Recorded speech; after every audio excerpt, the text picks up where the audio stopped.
after on, I was able to find a lot of the people that worked in the WWF front office in the mid 80s that had never spoken publicly about that period. And so that was exciting to break some new ground and talk to Jim Troy, for example, who was the senior vice president of Titan Sports starting in 1982, was kind of Vince McMahon's running buddy and sidekick in those pivotal early years, along with Bob McMullen, who was the first CFO of the company, who knew all this stuff about the behind the scenes financial part about how they were able to expand nationally.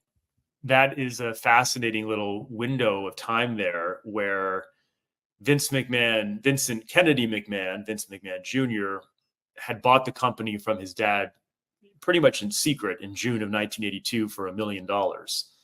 And even after he bought the company, the rest of this is back in the early 80s. There is no internet. There's no way to really get information around. And so no one other than the few people in that room really knew that Vince Jr. had bought the company. But once he bought it, he started thinking, okay, how am I going to build this thing and take it national? And I think in the back of his head, he always knew, having worked with Hulk Hogan during his previous run in the WWF, that this is the guy that he wanted to have as his horse to, carry the company. And so he's got his eyes on Hulk Hogan, who's in the AWA in 1983.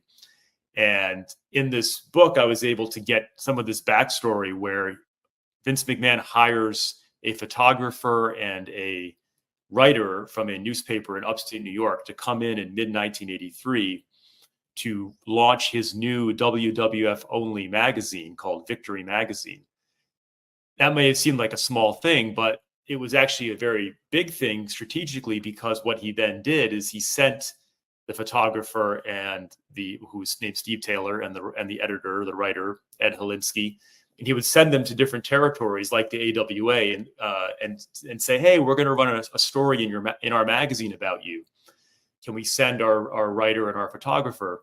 When they would get there, they would have Vince's business card with them, which they would secretly hand to the wrestlers, asking them to get in touch with Vince. So Vince had a way of secretly poaching the talent from other territories. And they did this with Hulk Hogan. And so, Hulk Hogan is very secretly and quiet being recruited by Vince McMahon in late 1983. Meanwhile, Iron Sheik had been wrestling in Georgia, and he gets a call to come back to New York, where he had been previously. He doesn't know he's going to win the championship, but you think he has a strong suspicion he's going to get a push. We know that Bob Backlund wasn't thrilled with the idea of Hulk Hogan being the champion, but he was okay with Iron Sheik because he respected him and had wrestled him in the AWA in 1977 and really respected his amateur wrestling credentials. And so the night of the show, Backlund was aware in advance that he was going to lose the belt because he had come up with the finish to have Arnold Skolin throw in the towel. Iron Sheik said he wasn't aware for sure until they got to the building that night, and Vince McMahon Sr., Vincent J. McMahon, took them into the bathroom and said, okay, here's how it's going to go down. So it's the intrigue. And then, the month later, Vern Gagne offers Sheik $100,000 to break Hogan's leg and take the belt to the AWA, and all of that happened. So it's just a fascinating, 3-month period in wrestling history. So were they still kayfabing it that Vince McMahon Jr.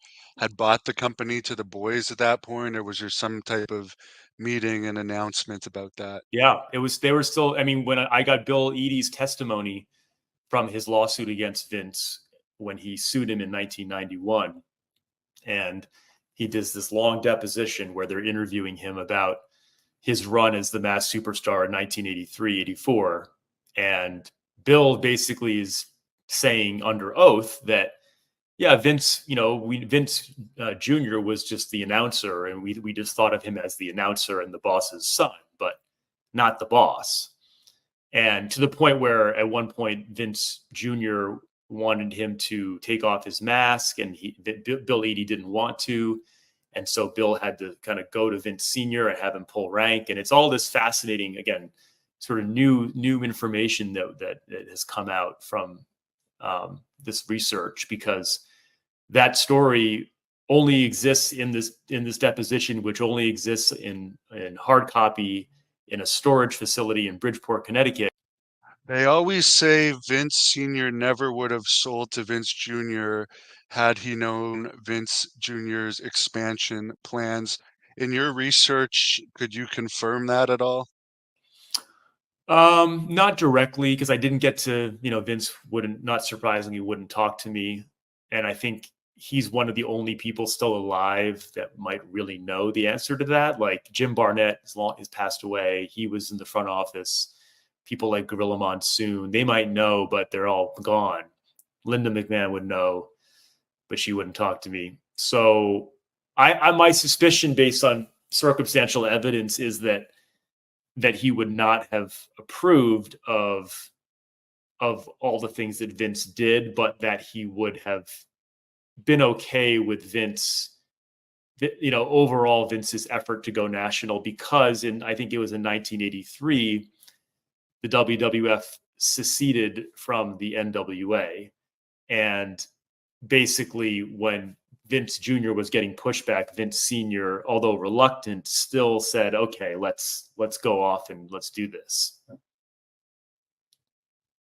What was the company's structure like around that time, as far as, I guess Vince owned it, so he would have been at the top? Would his father have been an advisor?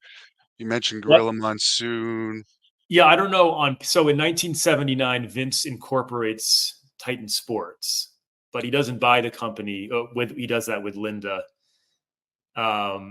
They, for a few years, ran the Cape Cod Coliseum. That was their main job. And so I talked a lot in the book about how Vince first got on the USA Network and how he used a hockey team in Cape Cod to bring in revenue. I don't know officially what Vince McMahon Sr.'s title was once he sold the company to Vince Jr. But again, Vince Jr. had a year to make the 4 payments totaling $1 million to Vince Sr. So even though Vince Jr. makes the first payment in June of '82, it's still a year before that is complete. Once Vince Jr. has ownership, Linda is basically the executive vice president. Jim Troy is the senior vice president. Jim Barnett is brought in mid-1983 to be some high-level vice president, largely for his connections politically and because he could be instrumental in getting the WWF TV show on different markets where he had been a promoter previously.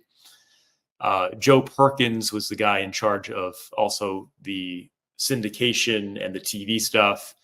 Howard Finkel was there. Ed Cohen was the live event booker.